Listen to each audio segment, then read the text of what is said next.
Saudara, kadang-kadang saya ingin tanya kepada saudara, pada saat saudara ngomong Tuhan itu besar,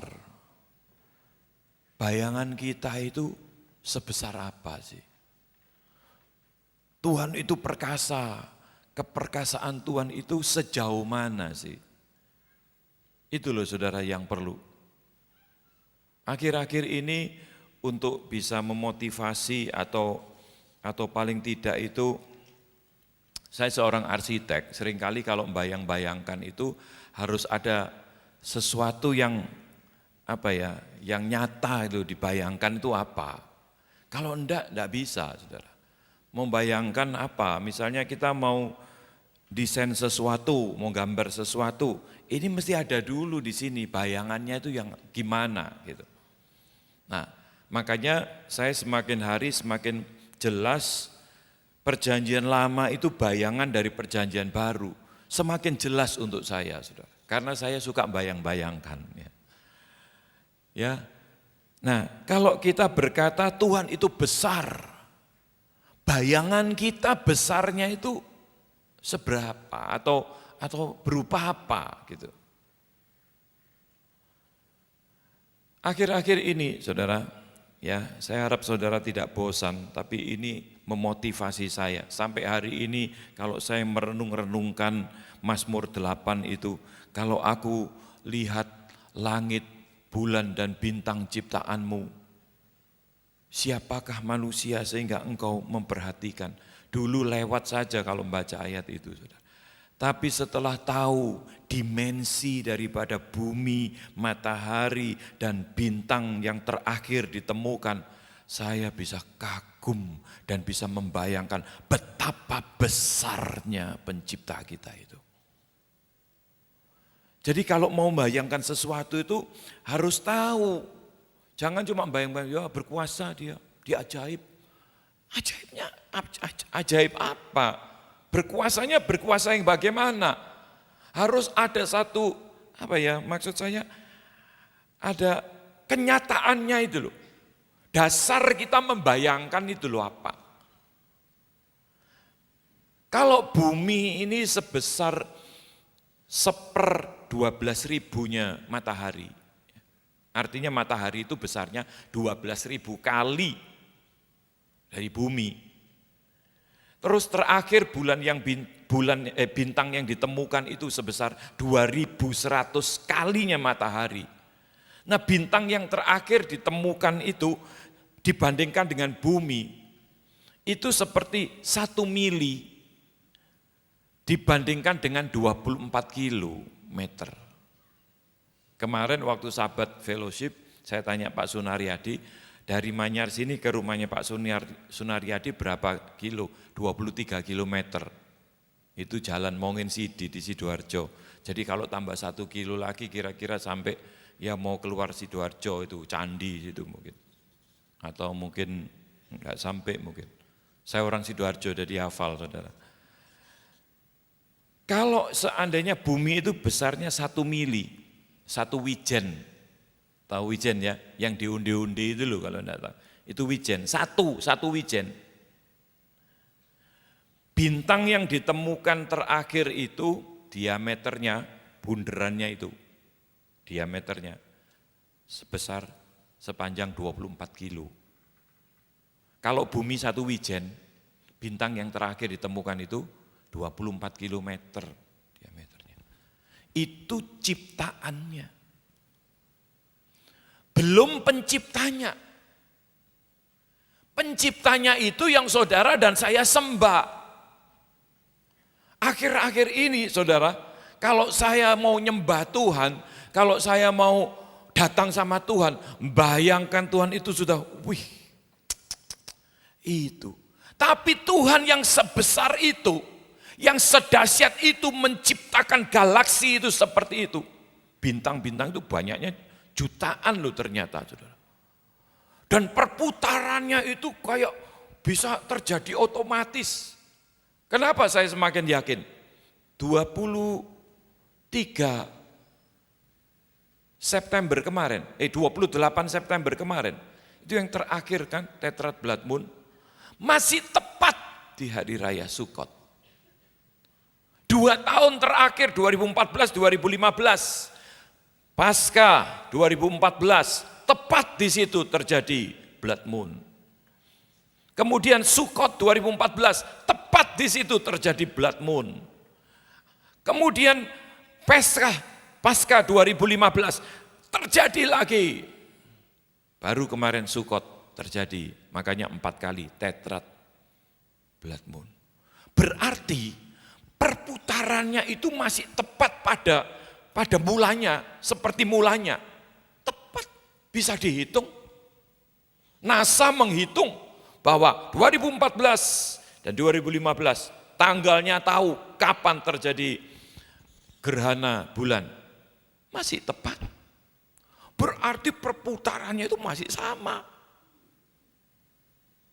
Hebatnya Tuhan.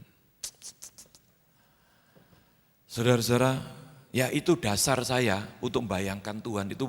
Begitu saya bayangkan begitu, aduh Tuhan sudah tidak ada lagi gengsi kita, tidak ada lagi. Siapa kita saudara?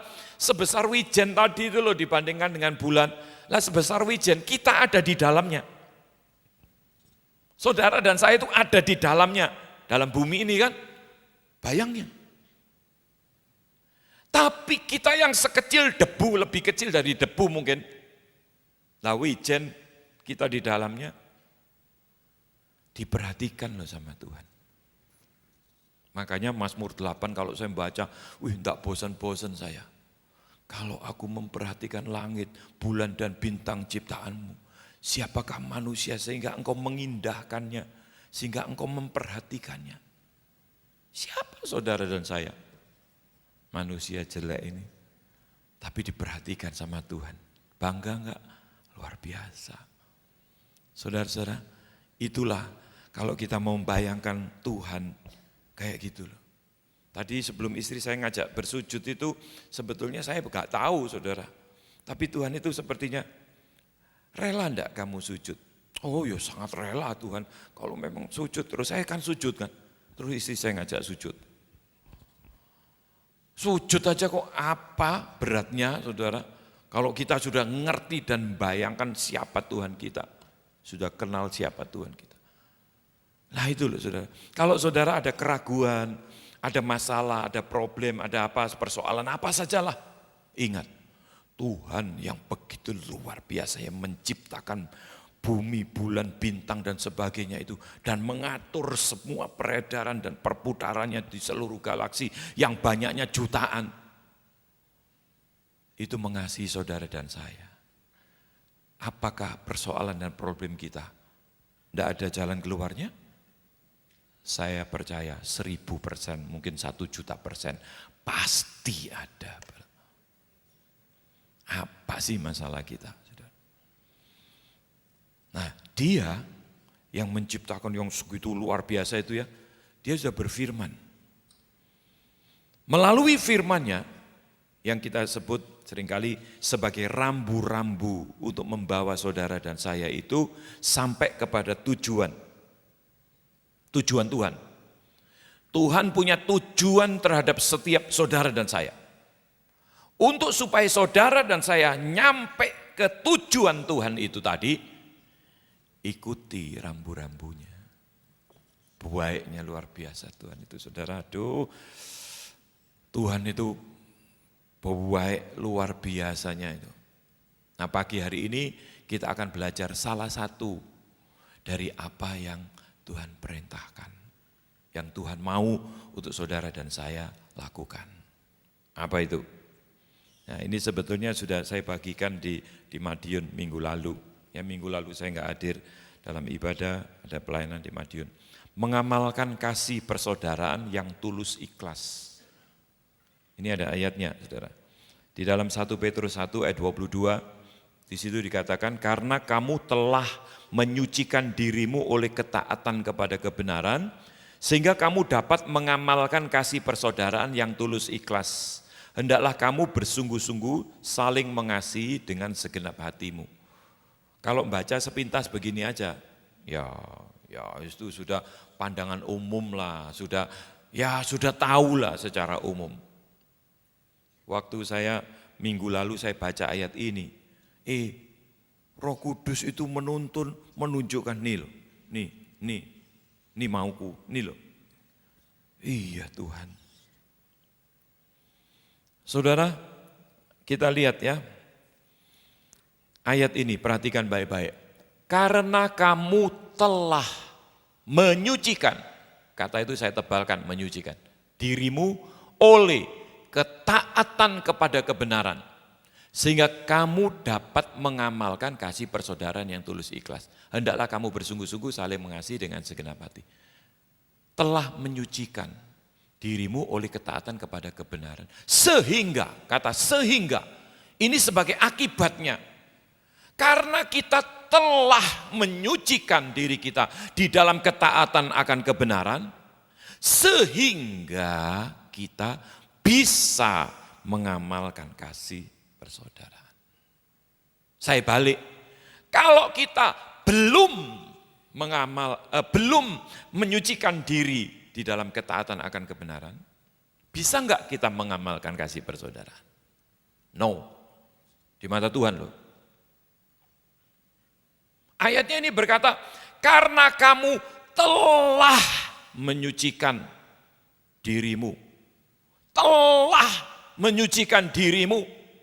di dalam ketaatan akan kebenaran, sehingga kamu dapat mengamalkan kasih persaudaraan yang tulus ikhlas. Orang boleh GR sudah mengamalkan kasih, boleh GR, tapi apakah tulus ikhlas?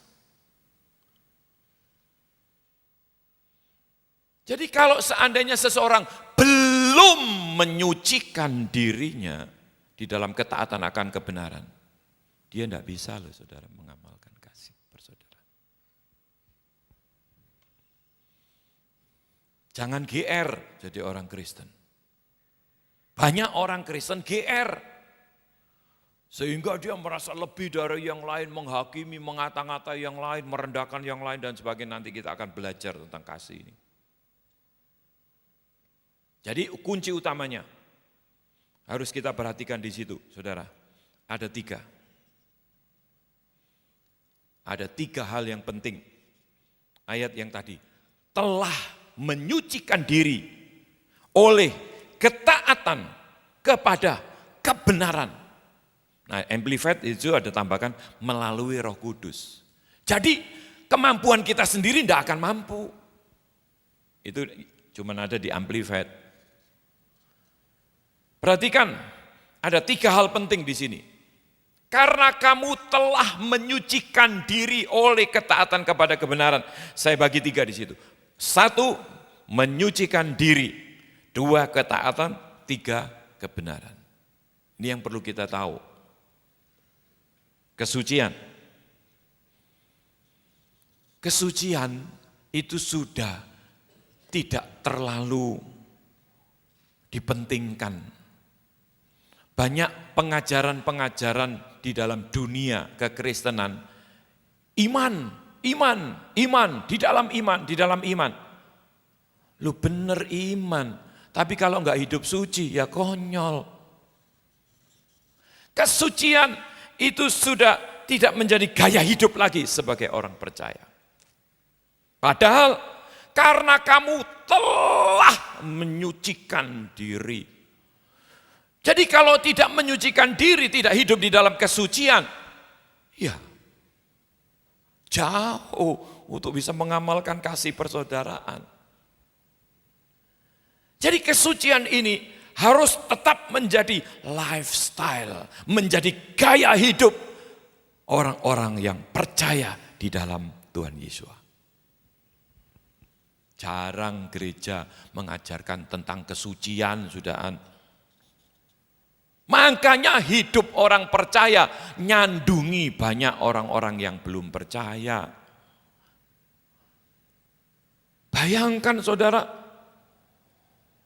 sudah diterobos sana sini, kesucian suami istri, kesucian tentang penggunaan keuangan, kesucian tentang macam-macam hal. Sudah dilanggar, diterobos semua. Bisa enggak hal-hal seperti itu kemudian mengamalkan kasih persaudaraan? Enggak bisa, jelas. Ini firman Tuhan loh ya, Bu. 1 Petrus 1 ayat 15 dan 16 di situ jelas dikatakan, yuk kita baca sama-sama ya. 1 Petrus pasal yang pertama ayat 15 dan 16. Mulai 14 kita baca ya, hiduplah sebagai anak-anak yang taat dan jangan turuti hawa nafsu yang menguasai kamu pada waktu kebodohanmu. Tetapi hendaklah kamu menjadi kudus di dalam seluruh hidupmu sama seperti Dia yang kudus yang telah memanggil kamu. Sebab ada tertulis, kuduslah kamu sebab aku kudus. Saudara dan saya sebagai orang-orang percaya dipanggil untuk hidup kudus. Kesucian ini harus menjadi satu gaya hidup bagi orang percaya. Enggak hidup sembarangan, saudara. Dalam percabulan, mulai pikiran, tontonan, perkataan. Enggak usah ngomong perbuatan. Kalau perbuatan itu sudah Kristen yang dablek itu, saudara. Pikiran saja sudah tidak kudus. Ini firman Tuhan berkata jelas. Karena kamu telah menyucikan dirimu. Kita harus kembali, saudara, kepada apa yang Tuhan mau. Kesucian menjadi gaya hidup kita. Yang kedua, ketaatan. Karena kamu telah menyucikan dirimu oleh ketaatan. Ketaatan ini sudah kabur juga. Aduh, kadang-kadang saya kalau ngelihat dan memandang orang-orang percaya ya, termasuk diri saya, saudara, dalam kedagingan. Makanya tadi ayat 14-nya kan berkata, hiduplah sebagai anak-anak yang taat dan jangan turuti hawa nafsu yang menguasai kamu pada waktu kebodohan. Artinya kapan? Sebelum kita dilahirkan kembali. Jadi di dalam Kristus kita itu harus lahir kembali. Sebelum saudara dan saya percaya Tuhan Yesus dan diubah hidupnya menjadi manusia baru. Di mata Tuhan itu adalah kehidupan yang penuh dengan kebodohan.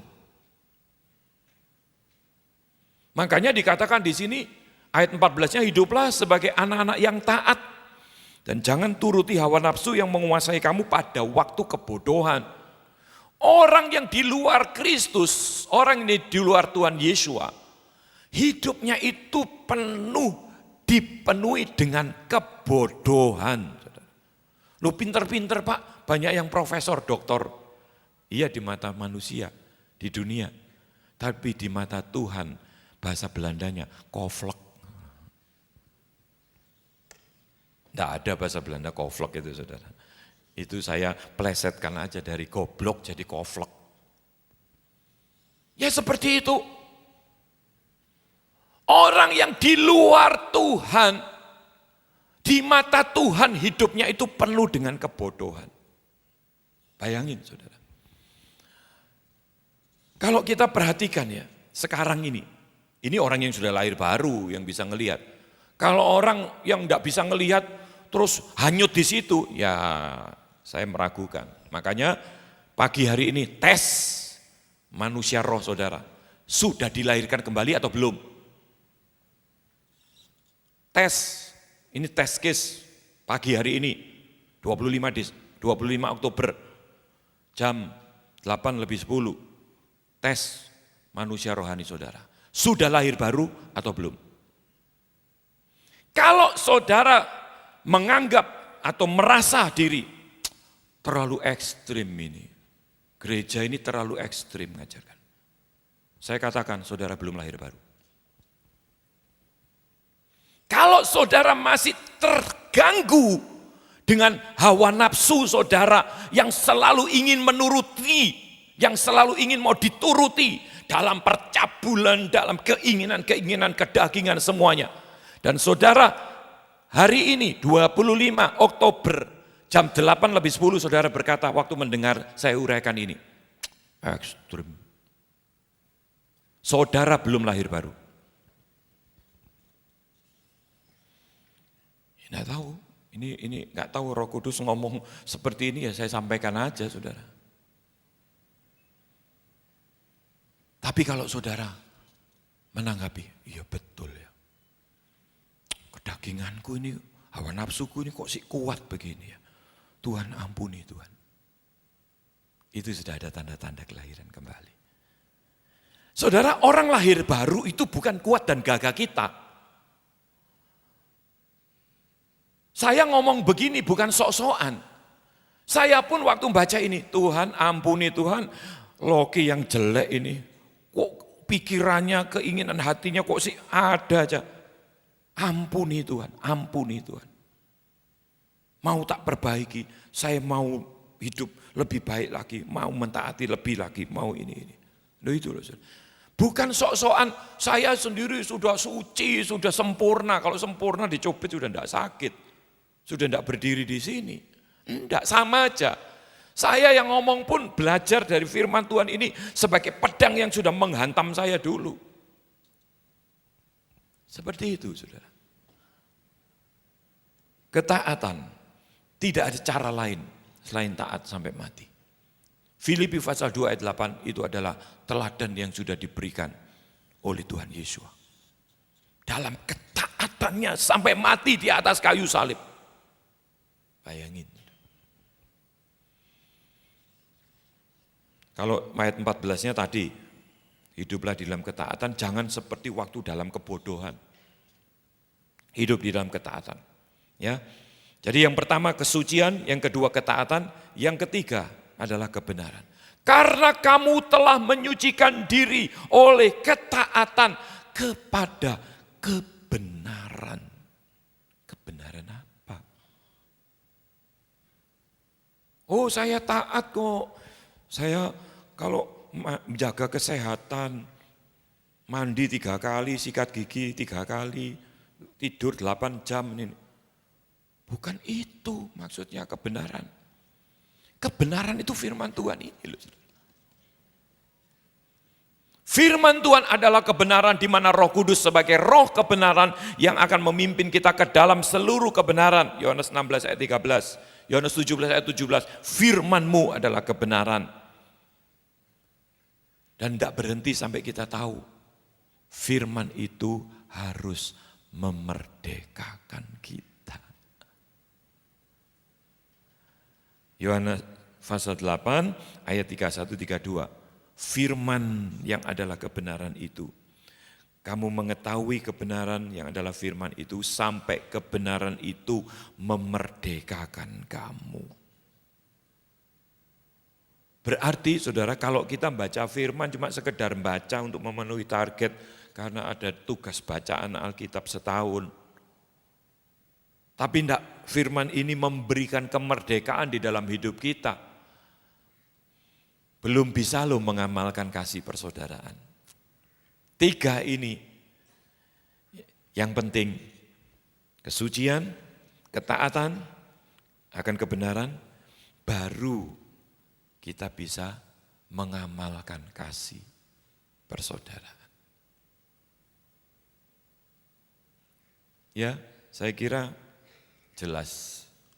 Karena kamu telah menyucikan diri di dalam ketaatan akan kebenaran. Jadi kehidupan menyucikan diri, ketaatan, kebenaran. Kebenaran itu firman Tuhan. Sehingga kamu bisa mengamalkan kasih persaudaraan. Apa kasih persaudaraan itu? Kasih persaudaraan itu arti dari kata Philadelphia. Kita sering dengarkan Philadelphia. Bahkan ada PT Philadelphia, CV Philadelphia, UD Philadelphia, atau gereja Philadelphia. Coba ditanya itu, apa artinya Philadelphia? bagus saja. Itu yang di Wahyu 7 gereja yang direkomendasi sama Tuhan. Apa artinya? Artinya kasih persaudaraan.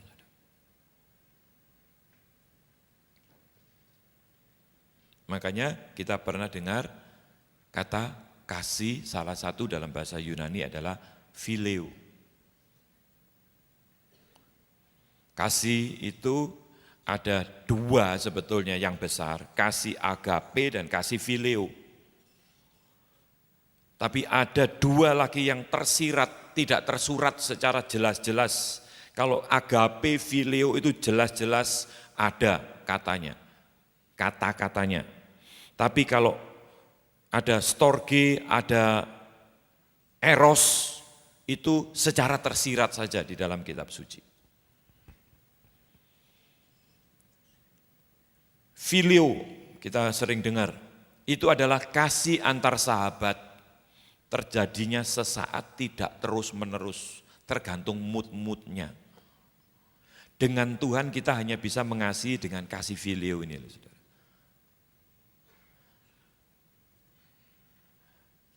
Ya,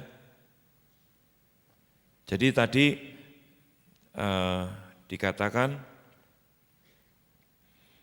karena kamu telah menyucikan dirimu di dalam ketaatan akan kebenaran oleh Roh Kudus, ya, sehingga kamu bisa mengamalkan kasih persaudaraan.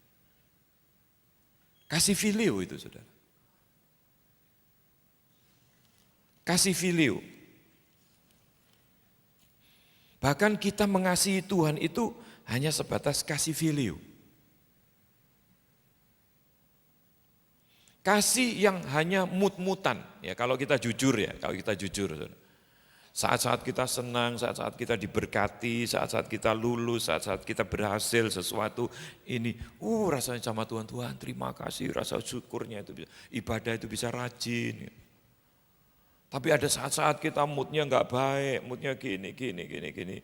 Kadang-kadang secara fisik badan kaku semua, sakit semua. Enggak bisa ngucap syukur, Tuhan aku mengasihi Engkau.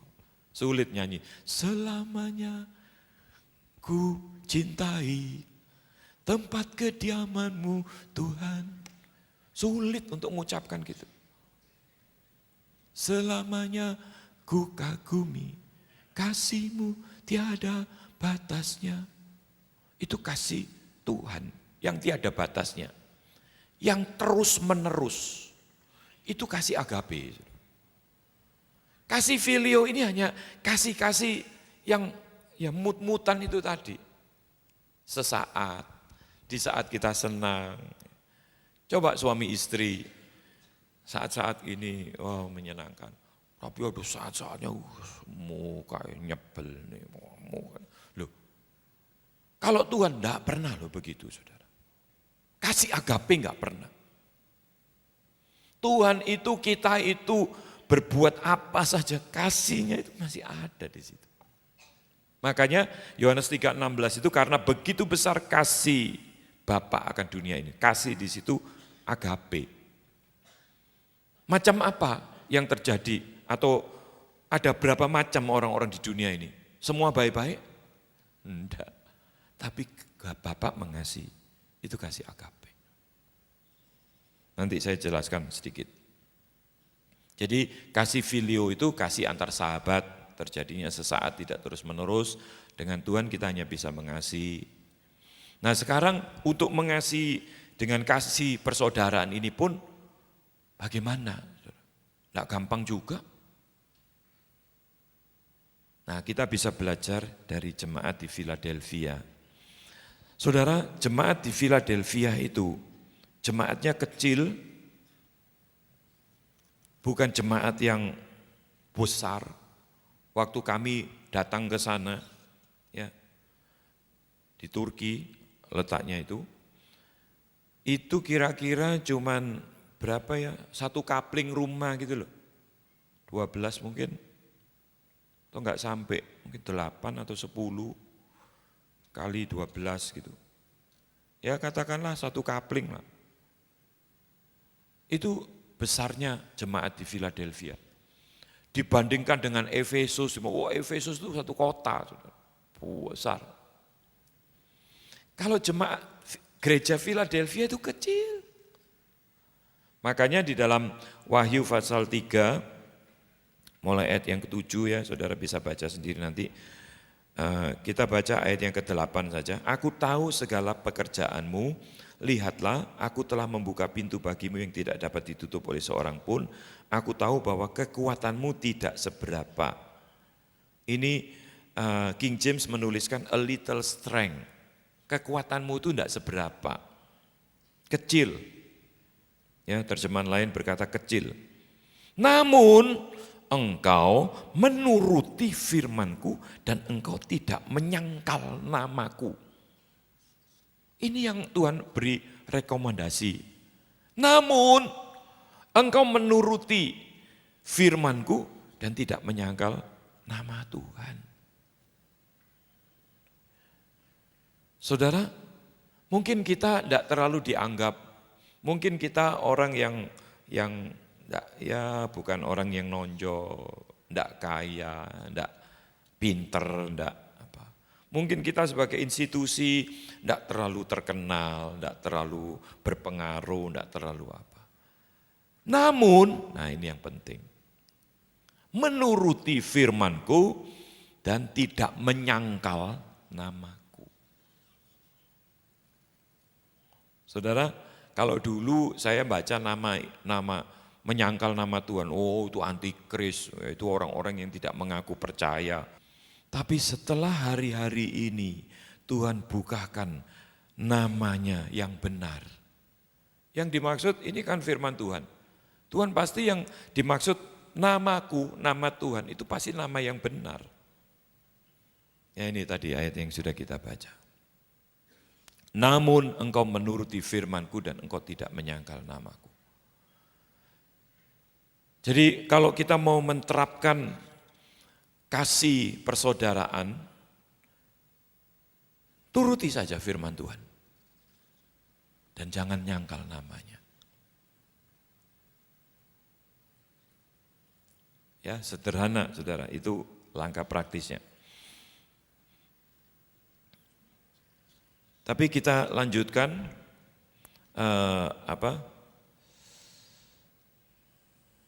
yang tadi, ayat tadi ya. 1 Petrus 1:22 tadi, karena kamu telah menyucikan dirimu oleh ketaatan kepada kebenaran, sehingga kamu dapat mengamalkan kasih persaudaraan yang tulus ikhlas. Hendaklah kamu bersungguh-sungguh saling mengasihi dengan segenap hatimu. Saudara, ini kan pertama mengamalkan kasih persaudaraan. Terus kok disambung, hendaklah kamu bersungguh-sungguh saling mengasihi dengan segenap hatimu. Lah kata saling mengasihi di sini, ini bukan filio lagi, ini agape. Jadi enggak ditulis kasih filio lagi. Padahal tadi sehingga kamu dapat mengamalkan kasih filio yang tulus ikhlas. Hendaklah kamu bersungguh-sungguh saling mengasihi dengan segenap hatimu. Kata saling mengasihi dengan kasih agape. Saudara, waktu saya ngelihat di sini, loh ternyata beda kasihnya di sini.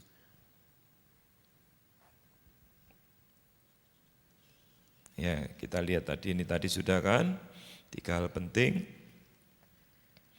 Kemudian kasih persaudaraan kita sudah tahu. Nah sekarang hendaklah kamu saling mengasihi. Ini bukan lagi dengan kasih filio. Perintahnya kasih agape. Kata saling berarti semua kita tanpa kecuali bisa berbagi kasih sehingga terjadi saling mengasihi. Kalau saling itu enggak sepihak. Kalau kamu mau ini tunjukkan kasihmu, kamu harus mengasihi aku. Tapi kalau aku, ya saya ingatku. Nah, itu bukan saling mengasihi. Kalau saling mengasihi itu, kita mengasihi, juga dikasih, saling mengasihi. Saudara, ini harus terjadi di dalam kehidupan kita sebagai orang percaya. Sebab firman Tuhan seperti itu, merintahkannya. Ya. hendaklah kamu saling mengasihi dengan segenap hati. Jadi kasih di sini adalah kasih agape, yaitu kasih Tuhan yang tidak bersyarat, terus-menerus, tidak tergantung situasi kondisi. Ini kasih Tuhan. Saudara dan saya diperintahkan untuk saling mengasihi, bukan cuman sesaat atau mut-mutan, karakteristik kasih agape itu, terus-menerus, tanpa syarat, unconditional. Kasih agape itu seperti itu. Itu yang Tuhan perintahkan untuk saudara dan saya lakukan dengan bersungguh-sungguh. Jadi semuanya harus saling mengasihi dengan kasih Tuhan. Itu yang Tuhan kehendaki. Bagaimana bisa kita saling mengasihi? Jelas saudara, yang pertama itu, yang utama dan pertama dan yang terpenting, kita perlu dipenuhi dulu dengan kasih Tuhan itu. Kasih agape itu. Sebab kalau tidak, bagaimana kita bisa mengasihi saudara-saudara kita dengan kasih yang terus-menerus, kasih yang tanpa syarat, kasih yang seperti kasih Tuhan, seperti Tuhan mengasihi kita. Makanya di dalam Amplified dikatakan oleh Roh Kudus. Kalau saudara dan saya dipenuhi oleh kasih Tuhan, maka kasih agape itu memenuhi kita sehingga kita bisa mengasihi yang lain dengan kasih Tuhan. Berarti kasih agape itu cuman kasih Tuhan. Tidak dimiliki oleh saudara atau saya, oleh manusia. Hanya mereka yang sudah dipenuhi kasih Tuhan, dipenuhi artinya itu dari luar, dari Tuhan kan, memenuhi kita. Baru kita itu bisa mengasihi dengan kasih Tuhan. Kalau enggak, kasih kita cuma sebatas filio. Penting saudara untuk kita bisa menerima kasih Tuhan itu penuh sampai betul-betul setiap saat. Ratapan itu bilang setiap pagi engkau memperbaharui kasih setiamu. Kasihmu itu selalu baru setiap pagi. Berarti setiap pagi kita harus membangun hubungan dengan Tuhan dan kita bisa melihat dan merenungkan dan mengalami kasih Tuhan yang baru. Kalau kasih Tuhan itu terus memenuhi kita, baru kita itu bisa mengasihi atau saling mengasihi dengan kasih agape, kasih Tuhan. Karena kasih itu bukan dari kita, itu kasih agape, kasih dari Tuhan. Hanya bisa saudara dan saya lakukan atau membagikan dengan orang lain dengan kasih Tuhan. Syaratnya cuma satu, kalau kita dipenuhi terus dengan kasih dari Tuhan itu.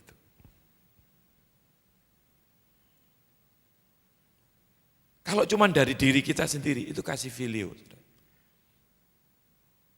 Nah, kalau saudara berjemaat atau suami istri atau satu keluarga, satu family, atau dengan orang-orang di sekitar kita lah. Kasih, waduh kasihan ya orang itu, saya kasih lah dia nasi bungkus, kasih. Udah. Enggak seterus menerus kan? Itu kasih filio. Sesaat. Hanya sesaat. Oh saya dukung rumah singgah lah, kasihan itu. Ya bulan ini merasa iba, merasa kasihan. Mungkin habis nonton ada kiriman gambar, oh itu di Cina ada orang tua yang kasihan ya disiksa sama susternya gini-gini. Duh kasihan, terus ke panti jompo ke orang tua gini. Tapi besok atau lusa atau bulan depan lupa sudah. Ngelihat orang tua, iya orang tua ya orang tua dia. Itu kasih filio. Tapi kalau kita misalnya kasih Tuhan yang memenuhi kita, iya ya orang semakin tua semakin ini kasihan juga ya kalau nggak diperhatikan. Kasihan juga kalau anak-anaknya nggak mau tahu. Lah siapa yang memperhatikan mereka? Iya ya pikiran ini mikir, aduh saya punya cita-cita lah. Ini ada tanah atau ada rumah, saya pakai untuk penampungan mereka lah. Nanti saya sediakan orang-orang yang ngerjakan itu. Itu kasih Tuhan. Mikirkan enggak sesaat. Saya ngomong begitu karena di dalam hati saya, ya, saya pingin satu punya rumah penampungan untuk orang-orang yang sudah tua.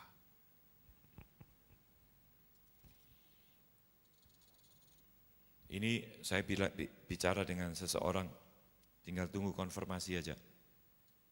Tapi saya percaya satu saat itu akan terwujud. Saudara, saya yakin setiap kita yang dipenuhi dengan kasih Tuhan, mikirkan itu enggak sesaat. Dulu waktu saya ngelihat anak-anak jalanan, ya gimana ya caranya nolong mereka. Wah ini enggak sekolah anak-anak ini. Atau sekolah kadang-kadang pakai seragam, minta-minta di pinggir, di perempatan lampu lalu lintas. Saya enggak cuma sekedar cepek, gojeng misalnya, cemban mungkin 100.000, tapi cuma saat itu aja. Itu kasih value. Tapi kalau kita mikirkan, anak-anak ini gimana ya masa depannya nanti? Kalau keleleran gini terus, wah ini suram ini masa depannya. Sekolah, pasti sekolahnya juga bodoh. Pulang sekolah dia jualan koran, ngemis-ngemis. Pasti sekolahnya bodoh dia. Gimana caranya? Oh kita mesti ada rumah singgah, di situ diberi bimbingan belajar, gratis, dikasih nasi bungkus. Nah ini sudah berjalan 9 tahun. Itu kasih Tuhan. Bukan cuma satu, pertama satu, buka lagi 2, buka lagi 3, sekarang ada 10 atau 11. Dulu pernah sampai 13, terus ada yang ini menurun, akhirnya enggak jalan di situ, ya kita lebih baik fokus ke yang jalan. Ini kasih Tuhan yang terus menerus, bukan sesaat. Yang sering kali membuat orang Kristen GR itu gede rumongso, merasa sudah melakukan, tapi di mata Tuhan belum. Saya berdoa di tempat ini tidak ada yang seperti itu. Jangan cuma merasa masuk surga, merasa sudah melayani Tuhan, merasa sudah berbuat sesuatu untuk Tuhan, tapi cuma sebatas kasih value, hanya sesaat. Ayo kita pikirkan bareng-bareng. Begitu kita masuk rumah singgah, loh yang putus sekolah gimana ini? Anak-anaknya ini gimana? Orang tuanya yang nganter-nganter juga perlu diperhatikan. Ada pelayanan-pelayanan komunitas. Ada kejar paket. Itu untuk yang putus sekolah. Kita upayakan, kita perjuangkan ke Dignas segala saudara. Ngurus izinnya, ini sampai sekarang ada 3 tempat. Ngajari mereka ini barengi, ikut ujian ijazahnya ikut bantu ngurus ini sampai nih ijazahmu. Sekarang yang pernah ikut kejar paket di kita, sudah ada yang S1. Dulu ijazah SMA enggak punya. Begitu ikut kejar paket, dapat ijazah, melanjutkan kuliah, sekarang udah S1, mau ngambil S2 ini. Luar biasa. Nah itu saudara, kasih agape, kasih Tuhan, itu bukan dari diri kita, dari Tuhan. Nah ini harus terus memenuhi hidup kita, sampai kita bisa berbagi dengan orang lain, dan orang lain juga berbagi dengan kita, sehingga terjadi saling mengasihi dengan kasih agape. Bukan kasih filio lagi. Kasih yang terus menerus, bagaimana memikirkan masa depan anak bangsa. Sekolah yang mahal-mahal, yang fasilitasnya itu bagus-bagus. Sampai satu saat seorang anggota dewan, karena kami rapat di Ayub, gimana Surabaya ini? Justru sekolah-sekolah Kristen kok mahal-mahal. Waduh, saya tertempelak sudah. Bukan cuma karena saya pendeta, orang Kristen. Saya tidak mau. Kalau sudah orang Kristen itu pasti nyeret Tuhan kita, saudara. Aduh, ini tidak bisa. Tuhan, kalau Tuhan izinkan, kami bisa mempunyai sekolah. Waktu itu sebelah kan SAB belum dibangun, tapi IMB-nya sudah ada, saudara. Ini IMB keluar 2010, gereja ini. IMB di sebelah SAB itu 2011. Tapi baru kita bangun kapan? 2007 atau 2008. Gara-gara itu terdorong terus, oke begitu doa gitu, Tuhan buka-buka jalan. Tuhan buka-buka jalan dengan caranya, nggak ngerti. Terbangun sekarang. Jadi kalau sekarang misalnya ada anggota dewan misalnya, wah gimana sih Surabaya ini? Kok yang mahal-mahal sekolah itu sekolah Kristen? Pasti ada yang ngomong, oh enggak semua. Ada yang murah sekolah Kristen. Enggak semahal yang lain maksudnya. Saudara, itu kasih agape, kasih Tuhan. Belajar, ya belajar. Untuk kita bisa saling berbagi. Tidak ada kepentingan pribadi kita loh. Kita lakukan semua itu apa untungnya untuk kita loh. Secara pribadi, tidak ada. Ini hanya semata-mata karena kita sudah dipenuhi kasih Tuhan dan kita mau berbagi.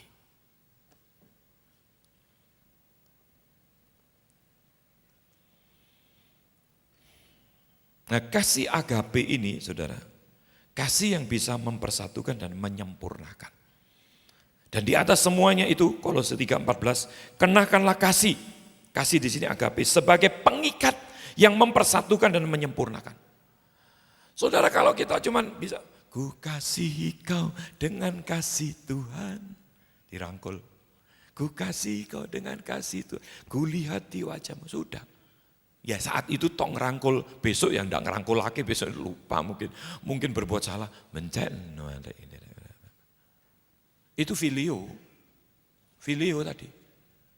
Nah kita jangan cuman berhenti sampai di situ mengasihi. Mengasihi itu misalnya kita udah ngajarkan kebenaran, dituntun kebenaran. Kita masih dimaki-maki, kita masih dijelek-jelekan. Tapi kita masih terus. Itu kasih agape. Dijelek-jelekan, dimaki-maki, diplengosi, diilok-ilok nih, dimusuhi. Salahnya apa? Kita itu ngajarkan kebenaran kok. Dikata-kata gini, kata gini. Ya udahlah, Tuhan berkati. Masih bisa mendoakan, berkati mereka. Karena mereka tidak mengerti apa yang mereka lakukan. Sama seperti yang dikerjakan oleh Tuhan Yesus. Kasih agape. Disalib, disiksa, bahkan sampai mati.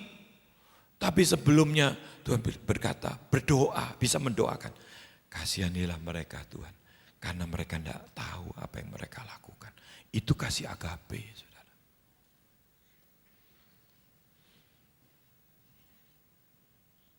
Dan yang bisa mempersatukan dan mengikat kita saling mengasihi itu kasih agape ini.